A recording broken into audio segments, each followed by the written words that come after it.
నమస్కారం ఘంటారావానికి స్వాగతం. ముందుగా ప్రధానాంశాలు. గాజీపూర్ వద్ద విపక్ష ఎంపీల అడ్డగింత, రైతులను కలవకుండానే వెనుదిరిగిన నేతలు.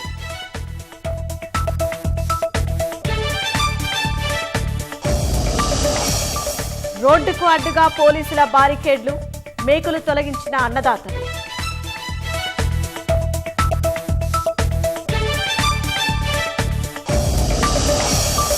చౌరీ చౌరా శతవసంత వేడుకలు, స్వాతంత్ర సమరయోధులకు సత్కారం.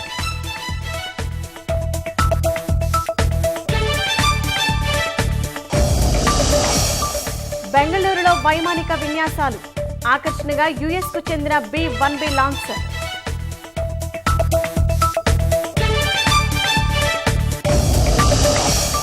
నల్లకుంటలో తప్పిన పెను ప్రమాదం, టైరు పగిలి అడ్డంగా పడిపోయిన ఇన్నోవా.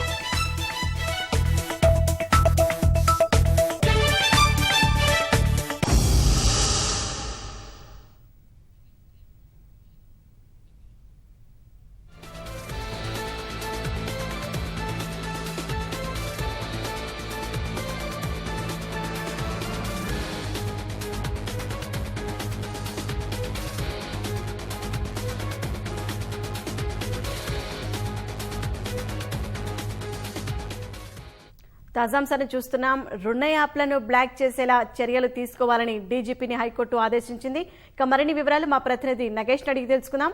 నగేష్, రుణ యాప్ కు సంబంధించి హైకోర్టు ఏం ఆదేశాలు జారీ చేసింది?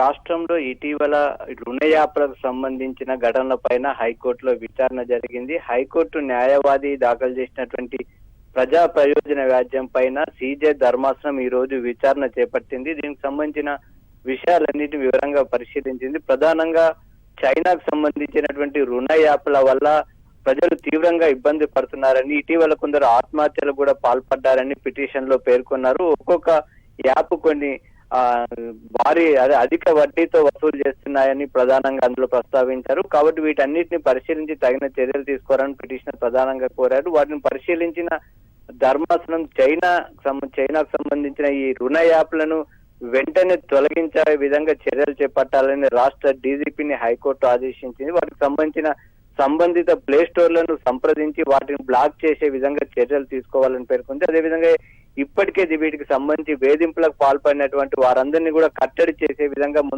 వారిని అరెస్ట్ చేసే విధంగా వెంటనే కఠినంగా చర్యలు తీసుకోవాలని కూడా డీజీపీని ఆదేశించింది. వీటికి సంబంధించి ఇప్పటి వరకు ఎన్ని కేసులు నమోదయ్యాయి, వాటి ఎలాంటి చర్యలు తీసుకున్నారు, వాటికి సంబంధించిన పూర్తి వివరాలతో ఒక నివేదిక సమర్పించాలని రాష్ట్ర డీజీపీని ఆదేశించింది. అదేవిధంగా ప్రధానంగా హైదరాబాద్ లో ఎక్కువ ఇలాంటి కేసులు నమోదయ్యాయని హైకోర్టు దృష్టికి రావడంతో వాటికి సంబంధించి ప్రత్యేకంగా నివేదిక సమర్పించాలని హైదరాబాదు, రాచకొండ, అదేవిధంగా సైబరాబాద్ పోలీస్ కమిషనర్లను కూడా ఆదేశించి వీటన్నిటిపైన కూడా విచారణ మార్చిలో చేపడతామని చెప్పట్టింది. వీటన్నిటిని అంటే గత కొంతకాలంగా రాష్ట్రంలో వీటికి రుణ యాప్లకు సంబంధించి పలు కేసులు నమోదయ్యాయి. ముఖ్యంగా హైదరాబాద్, సైబరాబాద్, రాచకొండలో నమోదైన ఈ కేసులకు వల్ల పోలీసులకు కొన్ని రుణ యాప్లకు సంబంధించిన సంస్థల పైన సోదాలు కూడా చేశారు. వాటన్నిటిని దృష్టిలో ఉంచుకొని హైకోర్టు న్యాయవాది వాటన్నిటిని ఒక పిల్ రూపంలో దృష్టికి తీసుకొచ్చారు. అవసరమైతే వీటికి కేసులన్నింటినీ కూడా విచారణ జరిపేందుకు, విచారణకు సహకరించేందుకు ఒక సీనియర్ న్యాయవాదిని అమికస్ క్యూరీ గా కూడా పెడతామని హైకోర్టు పేర్కొంది. ధన్యవాదాలు Nagesh.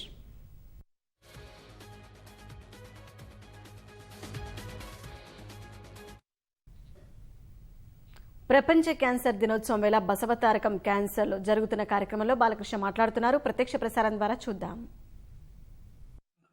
For international cancer control UICC వారు క్యాన్సర్ వ్యాధి గురించి అవగాహనను పెంపొందిస్తూ వివిధ సంస్థలను ఒక తాటిపై తేవడం కోసం ఈ క్యాన్సర్ అవగాహన దినోత్సవాన్ని జరుపుకోవడం జరుగుతుంది.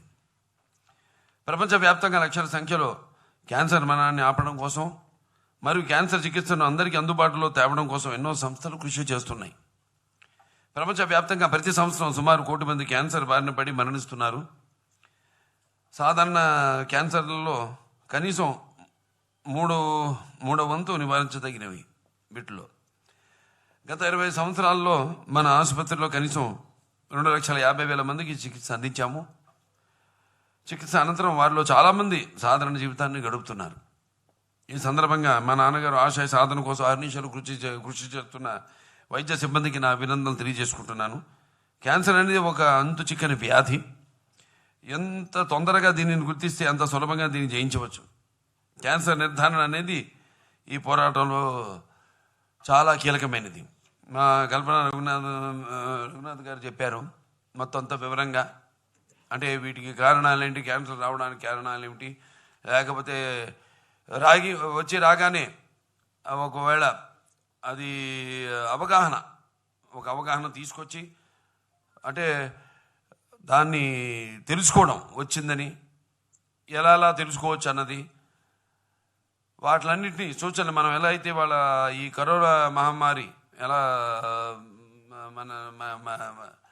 దాన్ని నివారించడం కోసం మరి ఈ వ్యాక్సిన్లు అయితేనేమి, లేకపోతే తీసుకోవాల్సిన మిగతా సామాజిక అంటే ప్రభుత్వం ఇచ్చిన సూచనలు, వైద్యులు ఇచ్చిన సూచనలు, వాటిని ఎలా పాటించాలో మరి అలా మనం ఇచ్చిన సూచనలు ఆ అవగాహన యొక్క ప్రభావంతో మనల్ని మనం మొదటి దశలోనే తెలుసుకోగలిగితే తప్పకుండా ఈ వ్యాధిని మనం నివారించగలుగుతాం.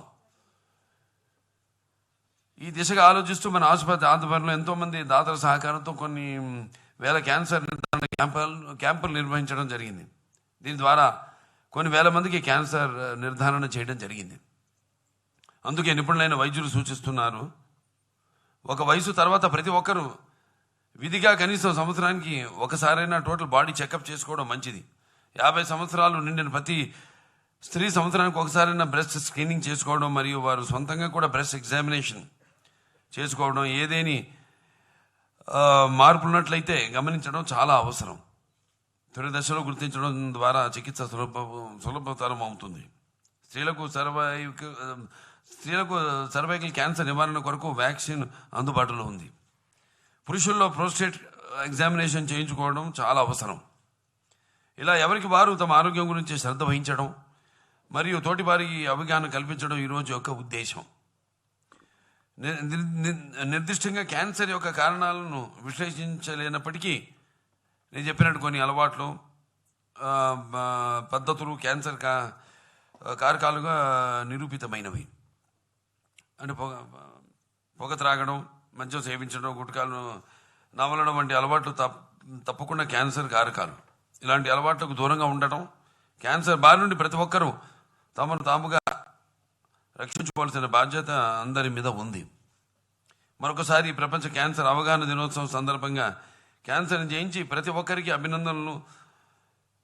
క్యాన్సర్తో పోరాడుతున్న ప్రతి ఒక్కరికి మేము మా బసవతారకం ఇండో అమెరికన్ క్యాన్సర్ ఆసుపత్రి సిబ్బందులు మేమంతా అండగా ఉంటామని తెలియజేసుకుంటూ మరొకసారి అందరికీ ఈ యొక్క క్యాన్సర్ పోరాటంలో పాల్పంచుకుంటున్న ప్రతి ఒక్కరికి, అంటే వాళ్ళ కరోనా ఉంది అందరు కూడా మరి ఇక్కడికి ఆశా వర్కర్స్ వచ్చున్నారు, పిహెచ్సి సిబ్బంది వచ్చున్నారు, లేకపోతే నేను చూస్తున్నాను ఫ్రంట్ లైన్ వారియర్స్, అటు వాళ్ళు పోలీస్ శాఖ కానివ్వండి, లేకపోతే ఈ మున్సిపాలిటీ లేకపోతే కార్పొరేషన్ పారిశుద్ధ్య కార్మికులు కానివ్వండి, వాళ్ళంతా కూడా వాళ్ళ ప్రాణాలని పణంగా పెట్టి ఇవాళ మరి వాళ్ళంతా సమాజం బాగుండాలి, మన పరిసరాలు బాగుండాలి, శుభ్రంగా బాగుండాలని, లేకపోతే న్యాయ వ్యవస్థ బాగుండాలని, ధర్మం న్యాయం అంతా కూడా మనం అనుకున్నట్టుగా ఏదైతే మన కలలు కన్నామో, ఏదైతే మన గాంధీ గారు పుట్టిన దేశం అని గర్వంగా చెప్పుకుంటున్నామో, నెహ్రూ గారు ఊహించిన సంఘం అని గర్వంగా చెప్పుకుంటున్నామో, అలా ఈ యొక్క సమాజాన్ని ముందుకు నడిపించడానికి కృషి చేస్తున్న ప్రతి ఒక్కరు కూడా ఈ సందర్భంగా ఈ యొక్క అంతర్జాతీయ క్యాన్సర్ దినోత్సవ శుభాకాంక్షలు తెలియజేసుకుంటూ నేను సెలవు తీసుకుంటున్నాను. ప్రపంచ క్యాన్సర్ దినోత్సవాన్ని పురస్కరించుకుని హైదరాబాద్ లో నిర్వహించిన బైక్ ర్యాలీ ఉత్సాహంగా సాగింది. మెడికవర్ ఆసుపత్రి ఆధ్వర్యంలో మాదాపూర్లో చేపట్టిన ఈ కార్యక్రమాన్ని నటుడు సుమంత్ జెండా ఊపి ప్రారంభించారు. క్యాన్సర్ ను ముందుగానే గుర్తిస్తే ప్రాణాలు కాపాడుకోవచ్చునని, ప్రతి ఒక్కరూ ఆ విషయంపై అవగాహన పెంచుకోవాలని సూచించారు. చిన్న చిన్న ఆరోగ్య సూత్రాలతో క్యాన్సర్ బారిన పడకుండా ఉండొచ్చని వైద్య నిపుణులు అవగాహన కల్పించారు.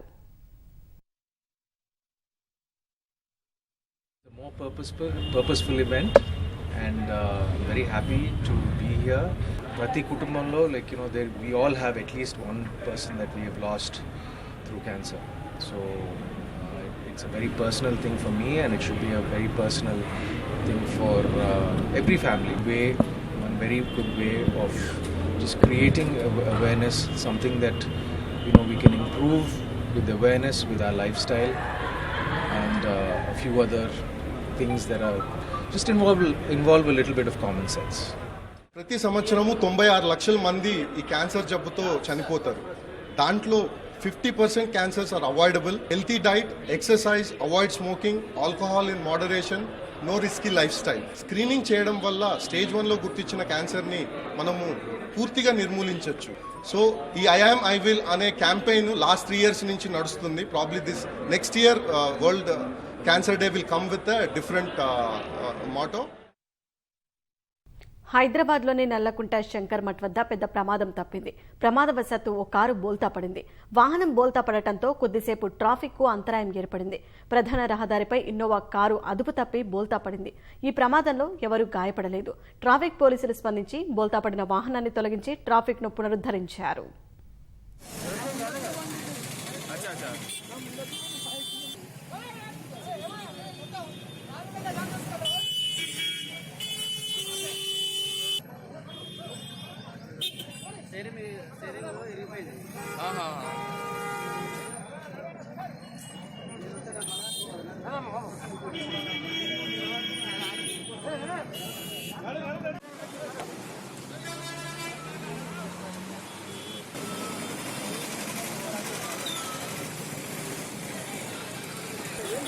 ఇద్దరం ప్రెస్సే ఎందుకంటే ఆవేశపడతావు? ఆడుకోవడానికి వెళ్లి అనుమానాస్పద రీతిలో బాలుడు మృతి చెందిన ఘటన మెదక్ జిల్లాలో జరిగింది. చిన్న శంకరంపేట మండలం సంగాయిపల్లికి చెందిన తోటవంశీ నిన్న ఉదయం ఆడుకోవడానికి వెళ్లాడు. సాయంత్రం ఇంటికి తిరిగి రాకపోవడంతో కుటుంబ సభ్యులు వెతికారు. మడూరు శివారులో బాలుని బట్టలు చూసిన తల్లిదండ్రులు పరిసర ప్రాంతాల్లో గాలించగా కుంటలో మృతదేహం కనిపించింది. సమాచారం అందుకున్న పోలీసులు బాధితుల ఫిర్యాదు మేరకు కేసు నమోదు చేసి దర్యాప్తు చేస్తున్నారు.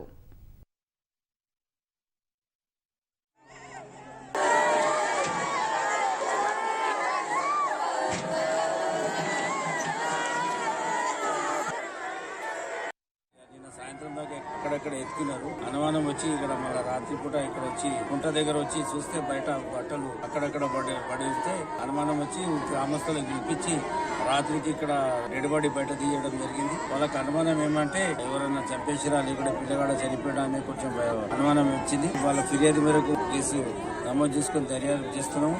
పోస్ట్ మార్టం గురించి ఏరియా హాస్పిటల్ మెదక్ పంపించినాము. అసలైన మరణ కారణాలు ఏమిటి తెలుసుకొని పరిశీలన చేస్తున్నాము. రాజ్యసభలో తెరాస ఎంపీ మాట్లాడుతున్నారు. ప్రత్యక్ష ప్రసారం ద్వారా చూద్దాం. Double the national average, our growth rate is 17.93%, sir.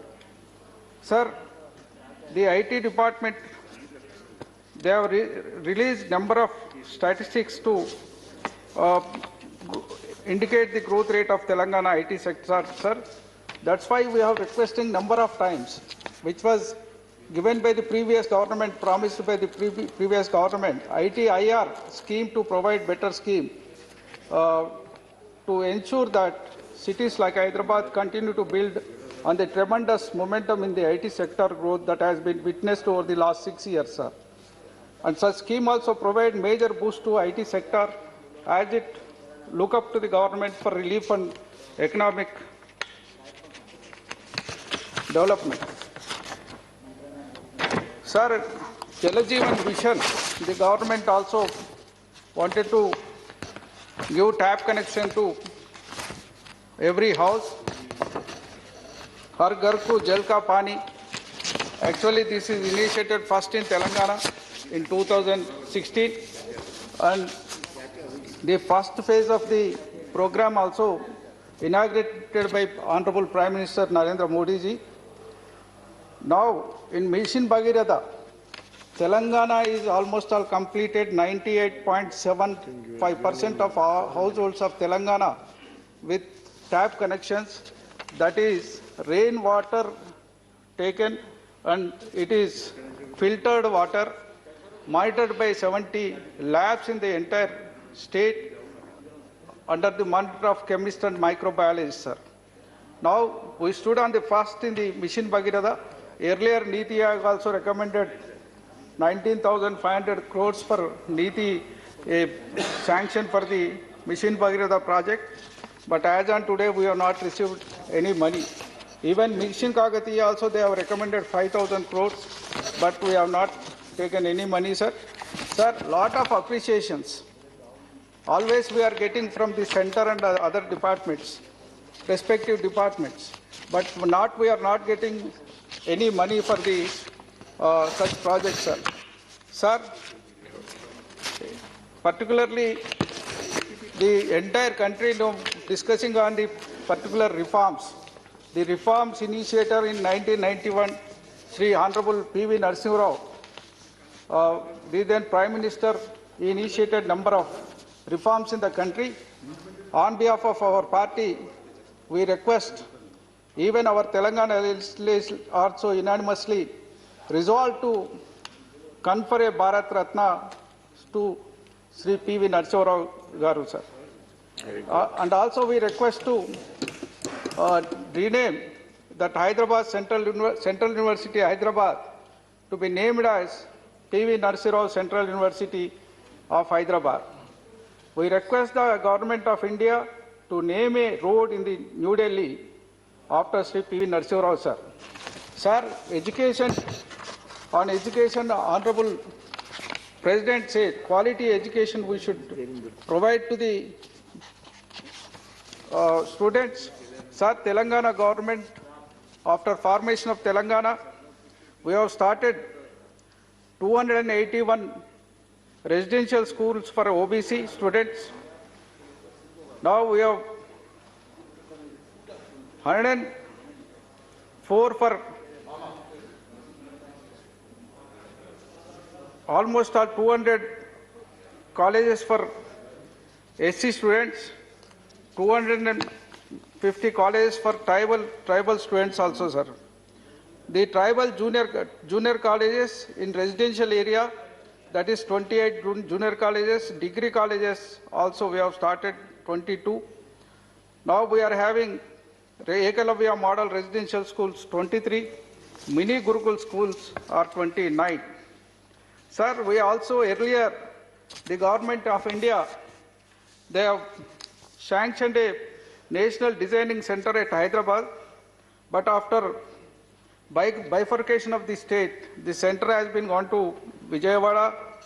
Now we request they should sanction a National Institute of Design, National Design Center at Hyderabad, sir.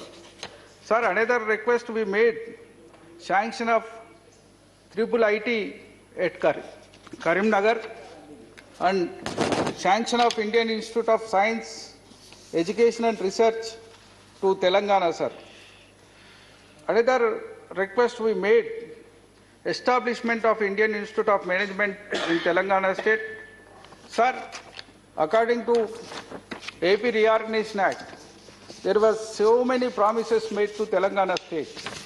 Out of that, one is tribal university at Telangana, but we have given the land, we have given the minimum facilities, but since last 3 years we are requesting number of times, but they are unable to start tribal university in Telangana. We don't know what are the reasons. Sir, even they have promised for a coach factory under the Act, but as on today we are waiting for the coach factory.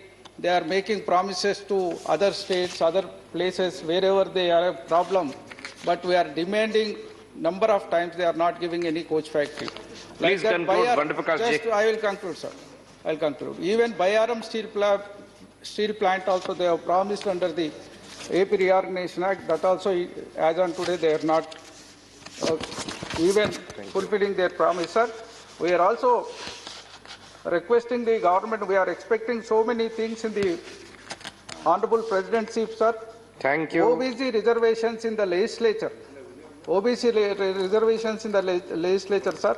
Our state legislature already resolved and sent it to the Government of India, 33% reservations for OBC. Even women reservation in the Assembly and Parliament. Sir, BC ministry in the Government of India first. After 72 years of independence, we don't have any ministry for the backward classes, other backward classes in the country, sir. We are also requesting the government to consider the request, sir. Sir, always in the President's speech also they said that center-state coordination has strengthened the democracy, sir. For strengthen the democracy also, center and state, they should work together and depend on each other in the development process, sir. Thank you very much. అపార్ట్మెంట్లు, గృహ సముదాయాలు, హోటళ్లు, వాణిజ్య సముదాయాల నుంచి ఎక్కువ మొత్తంలో వ్యర్థాలు వచ్చే ప్రాంతాల్లో ఎక్కడికక్కడే కంపోస్టింగ్ చేపట్టేలా చర్యలు తీసుకోవాలని పురపాలక శాఖ ఆదేశించింది. అందువల్ల డంప్ సైట్లు, ప్రాసెసింగ్ ప్లాంట్లపై భారం తగ్గుతుందని తెలిపింది. ఇందుకోసం అన్ని నగర పురపాలికల్లో హోమ్ కంపోస్టింగ్ విభాగాన్ని ఏర్పాటు చేయాలని స్పష్టం చేసింది. ఇందులో అధికారులు, ఇంజనీర్లు, ఇన్స్పెక్టర్లతో పాటు స్థానిక రిసోర్స్ పర్సన్స్, కాలనీ సంక్షేమ సంఘాలను భాగస్వాములు చేయాలని తెలిపింది. మొదటి దశలో ఆయా పట్టణాల్లోని కనీసం 10% కంపోస్టింగ్ లక్ష్యంగా పని చేయాలని స్పష్టం చేసింది. ఇందుకోసం రిసోర్స్ పర్సన్ కు తగిన శిక్షణ ఇవ్వాలని, వారి పనితీరు ఆధారంగా ప్రతి ఇంటి నుంచి ₹150, వాణిజ్య సముదాయాలు ₹250 ఇవ్వాలని తెలిపింది. విస్తృత అవగాహన కల్పించి తడి చెత్త కంపోస్టింగ్ ప్రోత్సహించాలని పేర్కొంది. సిద్దిపేట అక్కన్నపేట మండలంలోని గౌరవెల్లి రిజర్వాయర్ పనులలో వేగం పెంచాలని సంబంధిత అధికారులను ఆర్థిక శాఖ మంత్రి హరీష్ రావు ఆదేశించారు. సిద్దిపేట కలెక్టరేట్ కార్యాలయంలో బుధవారం జిల్లా కలెక్టర్ వెంకటరామరెడ్డి అధ్యక్షతన హుస్నాబాద్ ఎమ్మెల్యే సతీష్ కుమార్ తో కలిసి గౌరవెల్లి రిజర్వాయర్ పనులపై హరీష్ రావు సమీక్షించారు. రిజర్వాయర్ బండ్ పనులు, ప్రధాన కాలువ, పంప్ హౌస్, సర్జిపూల్, టన్నెల్, కాలువ భూసేకరణ తదితర అంశాలపై చర్చించి అధికారులను మంత్రి ఆరా తీశారు. వచ్చే వానాకాలానికి నీళ్లు తెచ్చేలా చర్యలు తీసుకోవాలని సూచించారు. ఉపాధ్యాయులకు పదోన్నతులు ఇవ్వాలని విద్యాశాఖ మంత్రి సబితా ఇంద్రారెడ్డికి జాక్టో యుఎస్పీసీ ప్రతినిధులు విన్నవించారు. జనవరిలోగా అన్ని శాఖల్లో పదోన్నతులు ఇవ్వాలంటూ ముఖ్యమంత్రి ఇచ్చిన ఆదేశాలు విద్యాశాఖలో అమలు కాలేదని తెలిపారు. తక్షణమే పదోన్నతుల షెడ్యూల్ ప్రకటించాలని కోరారు. 5.5 ఏళ్లుగా పదోన్నతులు లేక ఉపాధ్యాయులు తీవ్రంగా నష్టపోయారని చెప్పారు. పాత జిల్లాల ప్రాతిపదికన ప్రధానోపాధ్యాయులు, స్కూల్ అసిస్టెంట్ పోస్టులకు పదోన్నతులు ఇవ్వడంలో జాప్యం జరుగుతోందని వివరించారు. వివాదాలకు ఆస్కారం లేకుండా పారదర్శకంగా పదోన్నతులు నిర్వహించాలని సీఎం ఆదేశించారని, అందుకు అనుగుణంగానే షెడ్యూల్ రూపొందించామని మంత్రి సబితా ఇంద్రారెడ్డి తెలిపారు. మరోసారి సీఎంతో మాట్లాడి పదోన్నతుల షెడ్యూల్ వీలైనంత త్వరలో విడుదల చేస్తామని వెల్లడించారు. వరంగల్ జిల్లా మామునూరు పోలీస్ శిక్షణ కళాశాల ఉత్తమ పోలీస్ శిక్షణా కేంద్రంగా అవార్డు దక్కించుకుంది. దక్షిణ భారతదేశంలో ఆన్ రికార్డు ట్రైనింగ్స్ విభాగంలో హోంశాఖ ట్రోఫీకి ఎంపికైంది. శిక్షణ కేంద్రంలో కల్పిస్తున్న వసతులు, సౌకర్యాలను ప్రభుత్వ నిపుణుల కమిటీ పరిగణలోకి తీసుకుని 2017-18 ఏడాదికి గాను ట్రోఫీ అందించారు.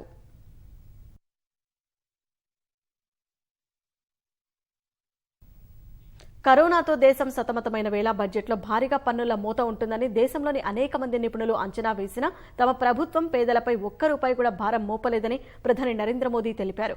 చౌరా చౌరీ ఘటనకు 100 ఏళ్లు పూర్తయిన వేళ యూపీ గోరఖ్పూర్లో నిర్వహించిన కార్యక్రమంలో ప్రధాని వర్చువల్ గా పాల్గొని చౌరా చౌరీ శతాబ్ది తపాలా బిళ్లను విడుదల చేశారు. ఆ ఘటన కేవలం ఓ ప్రాంతానికే పరిమితం చేశారన్న మోదీ, కానీ అది నాడు కోట్లాది మంది భారతీయుల హృదయాల్లో జ్వాలను రగిలింపచేసిందన్నారు. అట్లు కొన్ని దశాబ్దాలుగా బడ్జెట్ అంటే కేవలం ఓటు బ్యాంక్ రాజకీయంగా మారిందని, తాము ఆ దృక్పథాన్ని, ఆలోచనను దేశ ప్రజల మెదళ్ల నుంచి పూర్తిగా తొలగించామని చెప్పారు. కేంద్రం చేపట్టబోయే అభివృద్ధి కార్యక్రమాలతో యువతకు భారీగా ఉద్యోగ కల్పన సహా సామాన్యుడికి పనిదినాలు పెరుగుతాయని అన్నారు. కేంద్రం తెచ్చిన సాగు చట్టాలు రైతులకు ఎంతగానో ఉపకరిస్తాయని పునరుద్ఘాటించారు. కరోనా ప్రపంచాన్ని అతలాకుతలం చేస్తుంటే భారత్ వ్యాక్సిన్ల తయారీతో ఓ కాంతిరేఖగా మారిందని చెప్పారు. पहले कई दिग्गज ये कह रहे थे कि देश ने इतने बड़े संकट का सामना किया है, इसलिए सरकार को टैक्स बढ़ाना ही पड़ेगा, देश के आम नागरिक पर बोझ डालना ही होगा, नए नए कर जो लगाने ही पड़ेंगे। लेकिन इस बजट में देशवासियों पर कोई बोझ नहीं बढ़ाया गया, बल्कि देश को तेजी से आगे बढ़ाने के लिए सरकार ने ज्यादा से ज्यादा खर्च करने का फैसला लिया है। ये खर्च देश में चौड़ी सड़कें बनाने के लिए होगा, ये खर्च आपके गांव को बाजार से, मंडियों से जोड़ने के लिए होगा। इस खर्च में पुल बनेंगे, रेल की पटरियां बिछेंगी, नई रेल चलेगी, नई बसें भी चलाई जाएगी, शिक्षा, पढ़ाई लिखाई की व्यवस्था अच्छी हो, हमारे युवाओं को ज्यादा अच्छे अवसर मिले, उसके लिए भी बजट में अनेक फैसले लिए गए हैं। सब कामों के लिए काम करने वालों की भी तो जरूरत पड़ेगी। जब सरकार निर्माण पर ज्यादा खर्च करेगी तो देश के लाखों नौजवानों को रोजगार भी मिलेगा, आमदनी के नए रास्ते खुलेंगे। కేంద్రం తెచ్చిన సాగు చట్టాలకు వ్యతిరేకంగా 71 రోజులుగా ఆందోళన చేస్తున్న రైతులను కలిసేందుకు వెళ్లిన విపక్ష పార్టీల ఎంపీలను గాజీపూర్ వద్ద యూపీ పోలీసులు ఆపేశారు. అన్నదాతలకు సంఘీభావం ప్రకటించేందుకు 10 పార్టీలకు చెందిన 15 మంది ఎంపీలు ప్రత్యేక బస్సులో ఢిల్లీ నుంచి బయలుదేరగా గాజీపూర్ సరిహద్దుకు వెళ్లేందుకు ఢిల్లీ పోలీసులు అనుమతించారు. అయితే యూపీ పోలీసులు మాత్రం ఎంపీలు రైతుల ఆందోళన ప్రాంతం వద్దకు వెళ్లకుండా గాజీపూర్ వద్ద రోడ్డుపై భారీ ఎత్తున బారికేడ్లు పెట్టి అడ్డుకున్నారు. బారికేడ్లు తీస్తే పరిస్థితి అదుపు తప్పుతుందని, తీయలేమని పోలీసులు స్పష్టం చేయడంతో ఎంపీలు అక్కడి నుంచి అసంతృప్తితో వెనుదిరిగారు. బృందంలో ఎన్సీపీ ఎంపీ సుప్రియా సూలే, డీఎంకే ఎంపీ కనిమొళి, సౌగత్ రాయ్, హర్సిమ్రత్ కౌర్ బాదల్ తదితరులు ఉన్నారు. ప్రభుత్వం రైతులతో చర్చలు జరిపి సమస్యను పరిష్కరించాలని ఎన్సీపీ ఎంపీ సుప్రియా సూలే సూచించారు. రైతులకు మద్దతుగా ఉండేందుకు వచ్చిన తమను అనుమతించకపోవడం దారుణమన్న హర్సిమ్రత్ కౌర్ ప్రజాస్వామ్యంలో ఇది ఓ చీకటి దినమంటూ ట్వీట్ చేశారు. అటు ఎంపీలు సరిహద్దులకు చేరుకున్న వేళ సరిహద్దుల్లో రోడ్లపై ఉంచిన మేకులను ఢిల్లీ పోలీసులు తొలగించినట్లు వార్తలు రాగా కేవలం వాటిని స్థానభ్రంశం మాత్రమే చేస్తున్నామని, పూర్తిగా తొలగించడం లేదని తెలిపారు.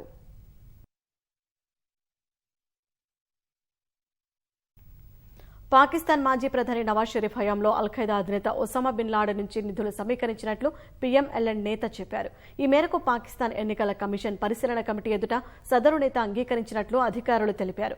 పాకిస్తాన్కు విదేశాల నుంచి విరాళాలు తీసుకొచ్చేందుకు అప్పట్లో షరీఫ్ నిర్వహించిన ఓ సంస్థలోకి లాడెన్ నిధులు మళ్లించారని ఇటీవల ఆరోపణలు వచ్చాయి. ఆరోపణలను పీఎంఎల్ఎన్ నేత ధృవీకరించారు.